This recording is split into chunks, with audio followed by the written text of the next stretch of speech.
Hi there guys, this is Emmy from The Bridge Coaching and we're at our final part of the 6 core needs series. So the 6 core human needs that influence how we make decisions and how we deal with change and how we go about big things like relocations, career transitions and any other big change you've got ahead of you. Contribution is a really interesting one as well. So you would have heard if you watched the last video about growth that the first 4 human needs really are more, they can be done in a resourceful way, i.e. sustainable, good for you, good for the greater good and good for other people, or an unresourceful way, which is not a sustainable way of living. It will at some point consume a lot of energy and things like that. So the thing about contribution is that contribution and growth, the last two, and watch the video about growth if you haven't, this is a driver for people who want to give without expecting in return. So contribution is really, it's about things like a little bit about legacy. Some people who are driven by significance will also have legacy high on their list. But contribution is really about, ecology, about making things sustainable, about making something greater without expecting anything immediate in return right now. A great example of contribution is people who care a lot about the environment, people who recycle. The thing is about recycling, yes, it might make you feel good, for example, but it also probably is something that you're doing selflessly because you're not going to see the impact of that in your lifetime.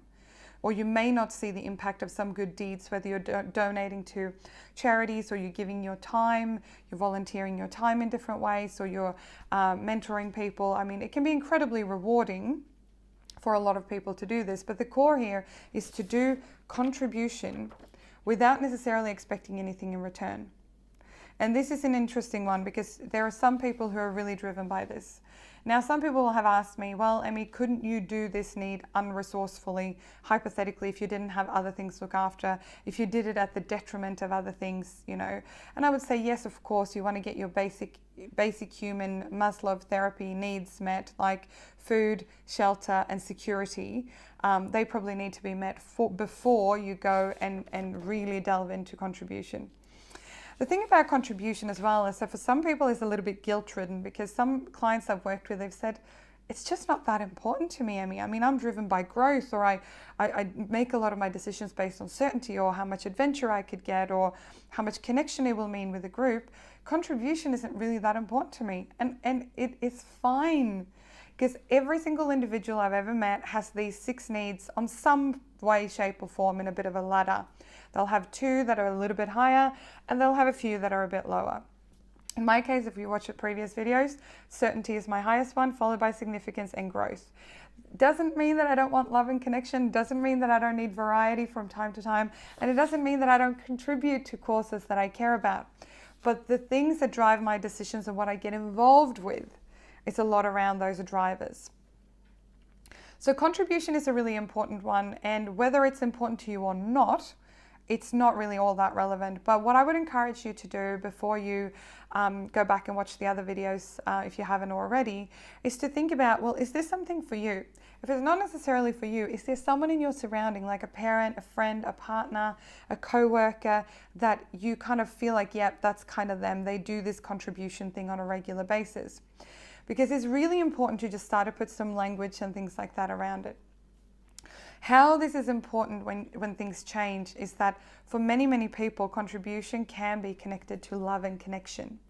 And when we move far away, sometimes that connection or that support that we had changes, for example. So if you're relocating or if you're going into a new environment where you'll have new co-workers and you don't know them all that well yet and you don't know these sort of things.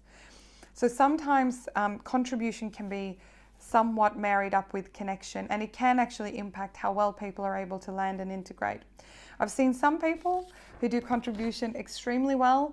If they're not able to work due to visa circumstances or something when they've moved overseas, I've seen a lot of people go volunteer for different causes to not only fill their time, and create certainty around what their day is going to look like, but because they genuinely care and they're driven by this, and it doesn't matter what country they're in, they'll still go and do that.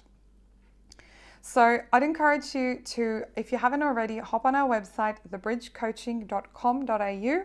In the resource section, there are some really cool free downloads, and one of them is the 6 core needs exercise cheat sheet, where you can go in and actually kind of work through the 6 core needs, which ones work out which ones that are drivers for you. And especially if you've got a really big change ahead of you, it's really important to know this stuff, because as many inspirational people say in this space, if you know yourself, then you are going to be able to create a change that's a lot more sustainable for you. So thank you for staying with us during this series. If you are feeling like you need a little bit of help unpacking this or understanding this or going, Emmy, that all sounds way too fluffy, please get in touch with us. We're always happy to have a free consultation with anyone who wants a little bit of assistance to unpack these things together with us. And I really hope that you also use this opportunity to go back and check some of our other videos. We've got a lot of stuff here in the channel from previous webinars and other things that we've done, which is a lot of free resources for you or for someone you know that's going through a big change in their life.